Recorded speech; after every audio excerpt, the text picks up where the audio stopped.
3 এপ্ৰিল 2025 চনৰ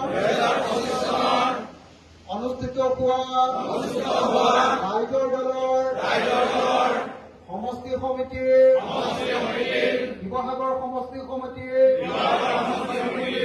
বৈঠকত আমি দলৰ সকলো সদস্যই শপত গ্ৰহণ কৰোঁ, সংকল্প লওঁ যে আমি আগন্তুক পঞ্চায়ত নিৰ্বাচন অতি আন্তৰিকতাৰে সৈতে যুঁজাৰু মনোবৃত্তিৰে প্ৰতিযোগিতামূলক মনোভাৱেৰে আৰু আত্মোৎসৰ্গতাৰে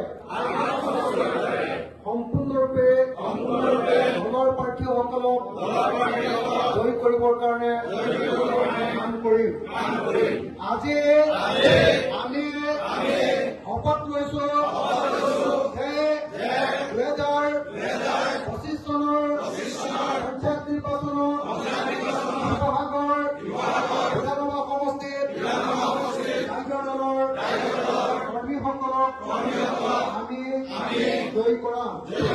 ৰাইজৰ দলৰ প্ৰাৰ্থীসকলক জয়ী কৰাবৰ কাৰণে আমি সকলো চেষ্টা কৰিম। আমি নিৰ্বাচনৰ সময়ত দলীয় বিসম্বাদ নকৰোঁ আৰু দলৰ প্ৰাৰ্থীৰ বিৰুদ্ধে কোনেও কাম নকৰোঁ। আমি দলে নিৰ্বাচন কৰা প্ৰাৰ্থীৰ হৈ 24 ঘণ্টাই কাম কৰিবৰ কাৰণে আজি শপত লৈছো।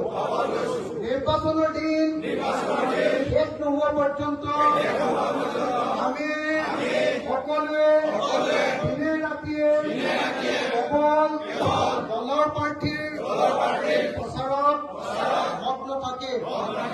আমি দলৰ কোনো গোপন কথা অন্য কোনো লগৰ লগত বা দলৰ সদস্যৰ লগত শ্বেয়াৰ নকৰোঁ। আমি এতিয়াও আন্দোলন প্ৰশ্ৰয় নিদিওঁ। আমি দলৰ আদৰ্শ সততা ন্যায় আৰু দায়বদ্ধতা অক্ষুণ্ণ ৰাখিম।